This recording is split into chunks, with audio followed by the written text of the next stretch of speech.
প্রিয় দর্শক, আজকের বিষয় ওরাল সেক্স বা মুখমেহন। আজকের ভিডিওটি বাংলাদেশ এবং বাংলাদেশ ছাড়াও যারা UK, Europe, America, Canada, Australia, middle east সহ প্রবাসে বসবাস করছেন তাদের সকলের জন্য। আজকের ভিডিওর মাধ্যমে জানবেন ওরাল সেক্স স্বাভাবিক নাকি অস্বাভাবিক, এবং ভিডিও শেষে জানবেন কখন এটা নিরাপদ এবং কখন এটা ঝুঁকিপূর্ণ বা সমস্যা তৈরি করে থাকে।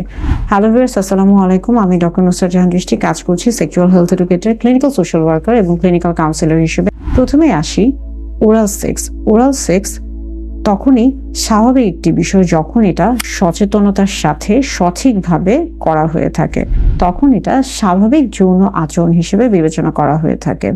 ওরাল সেক্সের ফলে একদিকে যেমন শারীরিক সম্পর্ক তৈরি হয়ে থাকে, অন্যদিকে তেমনি মানসিক সম্পর্ক তৈরি হয়ে থাকে।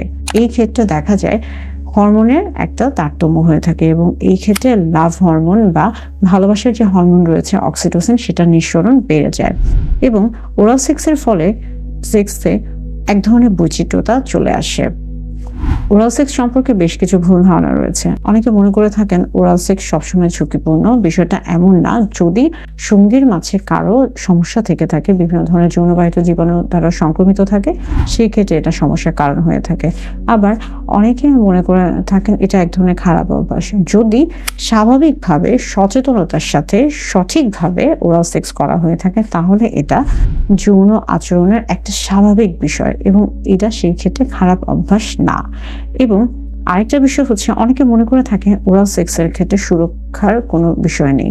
ওরাল সেক্সের ক্ষেত্রে সুরক্ষা নিশ্চিত করা সম্ভব হয়ে থাকে ডেন্টাল ড্যাম বা কন্ডোমের সাহায্যে। সর্বোচ্চ যৌন তৃপ্তি লাভের ক্ষেত্রে বা ফোর প্লের ক্ষেত্রে ওরাল সেক্সের গুরুত্বপূর্ণ ভূমিকা রয়েছে।